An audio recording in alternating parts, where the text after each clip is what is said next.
In this video, we are going to discuss the differences between conductors, insulators, and semiconductors. Conductors are materials that conduct electrical current easily, such as copper, silver, and gold.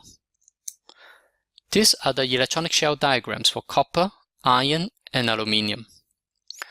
On the outermost orbit of the copper atom, there is only one single electron here. So we say copper has one valence electron. While for iron, on its outermost orbit, it has two electrons. So we say iron has two valence electrons. Aluminium has three valence electrons. In general, conductor has less than 4 valence electrons, and they are loosely bound. So this valence electron can break away from the outermost orbit and become free electrons.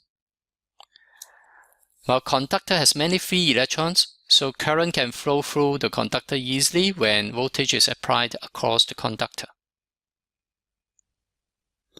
But insulators are materials that do not conduct electrical current easily, and normally insulators are compounds rather than elements. Example of compounds are metal oxides and polymers.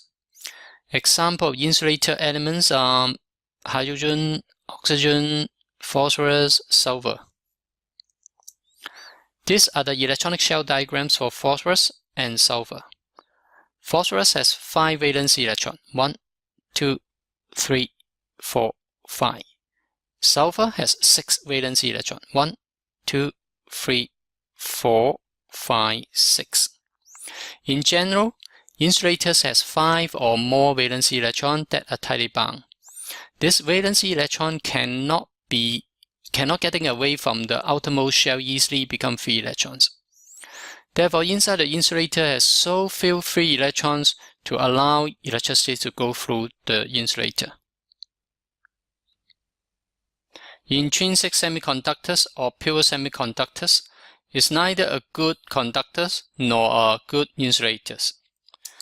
Semiconductors are characterized by having 4 valence electrons, such as carbon. You see its outermost orbit, it has 4 electrons. Silicon, also 4 valence electrons. And germanium, having 4 valence electrons too. So all of them are semiconductors. This line summarizes the relationship between the number of valence electrons and conductivities. If an atom has 4 valence electrons, it must be a semiconductor. If an atom has more than 4 valence electrons, it must be an insulator. And if an atom has less than 4 valence electrons, it must be a conductor. When a valence electron acquires enough additional energy, it can lift the valence shell and become free electrons.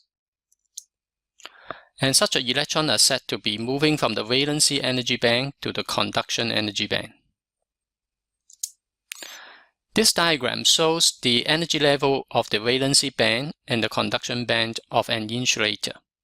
There is a large energy gap between these two bands. That's why the valency electrons of an insulator need to acquire a large amount of additional energy in order to escape from the valency band to the conduction band. For semiconductor, the energy level of the conduction band is lower. That's why the energy gap is smaller. For the case of conductor, the energy level of the conduction band actually is so low, it overlaps with the valency band. Therefore, there is no energy gap between these two bands. And therefore, in a conductor, there is large amount of free electrons, even without acquiring additional external energy.